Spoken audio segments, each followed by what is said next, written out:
We'll guide you through how to factory reset an Acer laptop or PC without the password. If you find this useful and it solves your problem, then please consider subscribing and liking the video. So perhaps you found yourself in the position of where you've gone and forgotten the password.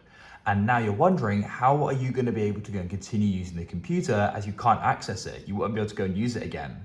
Well, we're going to guide you through how you can go about this.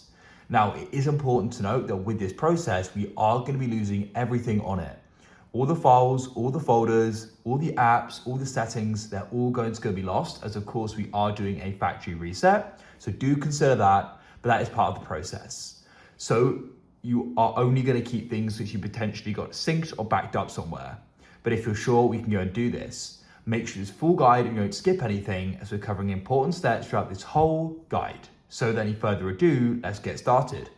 So what we need to do is we need to go and click or go and press the space bar to go and get to this screen here, as you can see here where we can enter the password. And what you then want to do is go to the bottom right and you want to go and find the power button here and you want to go and click on it. Now you've got sleep, shut down and restart. But what you need to do is go and hold the left shift key and you can then go and click restart. Now go and wait, it says please wait.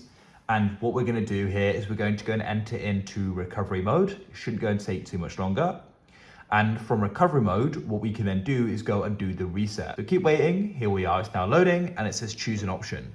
So you've got some different options here. Continue, turn off your PC, use the device and troubleshoot. We want troubleshoot. And you can then see we've got the option for reset this PC.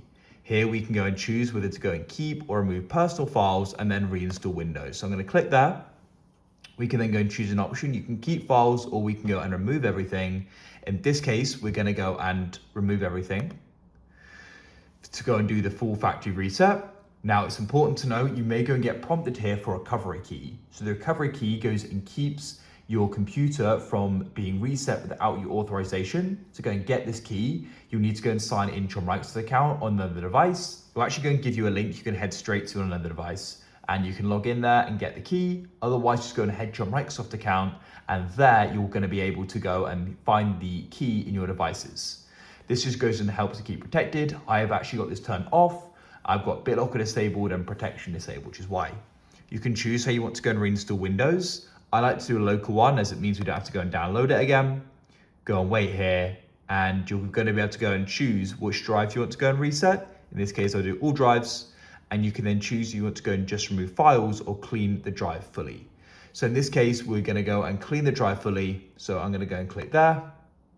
Now go and wait, and we'll then be able to go and confirm our decision on this page.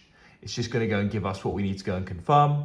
So just make sure you know it's going to remove all personal files and accounts, remove changes made to settings, removes all apps and programs that didn't come with this PC, and then reinstall Windows from this device. If you're sure, press reset, and that's it.